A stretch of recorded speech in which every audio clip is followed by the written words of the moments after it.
അപ്പോൾ ചെങ്ങന്മാരെ ഇന്ന് നമ്മുടെ മോണ്ടൻ്റെ ചെറിയൊരു വീടാഴ്ച ആയിരുന്നു കേട്ടോ. പിന്നെ വീടാഴ്ച ആണെങ്കിലും കല്യാണമാണെങ്കിലും നമ്മളെപ്പോഴും എവിടെ ഉണ്ടാവും?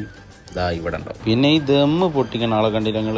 ഇതാണ് കേട്ടോ നമ്മളെ സൂബിയേട്ടൻ. ദമ്മ് പൊട്ടിച്ചപ്പോൾ ആള് കൂടുന്നുണ്ടോ എന്നൊരു ഡൗട്ടില്ലാതില്ല. ഇതാ അപ്പുറത്തുനിന്ന് ഇപ്പുറത്തേക്ക് ചോറ് കോരിടുന്ന ആളെ കണ്ടില്ല നിങ്ങൾ?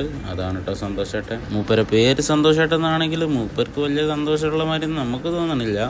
ഈ വീഡിയോ പിന്നെ അൺഎക്സ്പെക്റ്റഡ് ആണെന്ന് പറയാൻ പറഞ്ഞു കേട്ടോ. ലാസ്റ്റ് നോട്ടം കണ്ടാൽ നമുക്ക് മനസ്സിലാവും. പിന്നെ കൈ ഒടിഞ്ഞാൽ നമ്മൾ ബിരിയാണി മിസ്സാക്കാൻ പാടില്ലല്ലോ. അപ്പോൾ ബിരിയാണിയൊക്കെ ഇവിടെ ഏകദേശം സെറ്റ് ആയിക്കൊണ്ടിരിക്കുന്നുണ്ട്. നമുക്ക് ജസ്റ്റ് ഒന്ന് അവിടെ പോയി നോക്കാം. അപ്പുറത്ത് നോക്കണമല്ലോ. അപ്പോൾ ഈ വെള്ളം കൊടുക്കണ ചെങ്ങായാണ് കേട്ടോ നമ്മളെ പുതിയാപ്പിള ഇങ്ങനെ പണിയൊന്നും എടുക്കാത്തതാണ്. പിന്നെ അവൻ്റെ പരിപാടി ആയതുകൊണ്ടാണ് തോന്നുന്നുണ്ട് നല്ലോണം കഷ്ടപ്പെടുന്നുണ്ട്. ഇതാണ് കേട്ടോ നമ്മളെ പുതിയാപ്പിളൻ്റെ അമ്മായിമ്മ. പുതിയാപ്പിളൊക്കെ ആണെങ്കിൽ നാണം കൊണ്ട് നിൽക്കാനും വയ്യ ഇരിക്കാനും വയ്യ. പിന്നെ ചേച്ചിമാർ ഇതാ കുട്ടീനോട് എന്തൊക്കെ വടായി വിടാനൊക്കെ നോക്കുന്നുണ്ട്. പക്ഷെ കുട്ടിക്ക് തീരെ ഇഷ്ടപ്പെടുന്നില്ല. പിന്നെ ചിലവരുണ്ട് ഓരോ മട്ടും ഭാഗം കണ്ട വിചാരിക്കും ഓരാണ് ഇവിടുത്തെ പുതിയാപ്പിളാന്ന്. ആ ചേച്ചി അമ്മേനൊക്കെ പരിചയപ്പെടുത്തി കൊടുക്കുന്നുണ്ട് പെണ്ണിൻ്റെ വീട്ടുകാർക്ക്.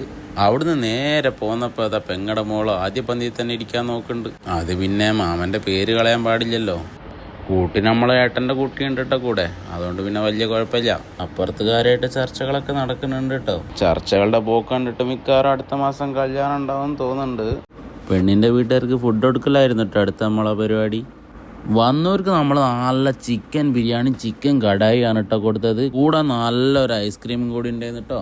അങ്ങനെ ഫുഡൊക്കെ കൊടുത്ത് പാഴ്സലും അവരുടെ കയ്യിൽ ഏൽപ്പിച്ചിട്ടാണ് നമ്മൾ അവരെ യാത്രയാക്കിയത്. അങ്ങനെ ആ പരിപാടി അങ്ങോട്ട് കഴിഞ്ഞ് ഇനിയിപ്പോൾ അടുത്ത പരിപാടിക്ക് നമുക്ക് വീണ്ടും കാണാം. Okay, by.